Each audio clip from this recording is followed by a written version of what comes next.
இஸ்லாம்ன்றது Muslims மட்டும் follow பண்ணணும்னு அவசியம் கிடையாது, எல்லாருமே ஃபாலோ பண்ணலாம். ஏன்னா விபச்சாரம் பண்றது தப்புன்றாங்க, குடிக்கிறது தப்புன்றாங்க, வட்டிக்கு காசு வாங்காத கொடுக்காதன்றாங்க, இந்த மாதிரி 5 நேரம் நம்மளை படைத்தவன வணங்க சொல்றாங்க.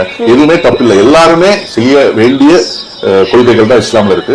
ஒவ்வொரு கொள்கையும் வந்து சிறந்த கொள்கை இஸ்லாம்ல. அதுல எனக்கு ரொம்ப பிடிச்ச ஒரு விஷயம் பாத்தீங்கன்னா ஜக்காத்னு ஒண்ணு இருக்கு. ஜக்காத்னா நம்ம சம்பாதிக்கிற பணத்துல 2.5% வந்து இல்லாதவங்களுக்கு கொடுக்கணும்னு கட்டாயம் இருக்கு. இட்ஸ் a rule in இஸ்லாம். அப்படி ஒவ்வொருத்தரும் சம்பாதிக்கிற பணத்துல 2.5% வந்து ஏழைகளுக்கு கொடுத்தா ஏழ்மையே இருக்காது இந்த நாட்டுல, எல்லாருமே வசதியா இருக்கலாம்.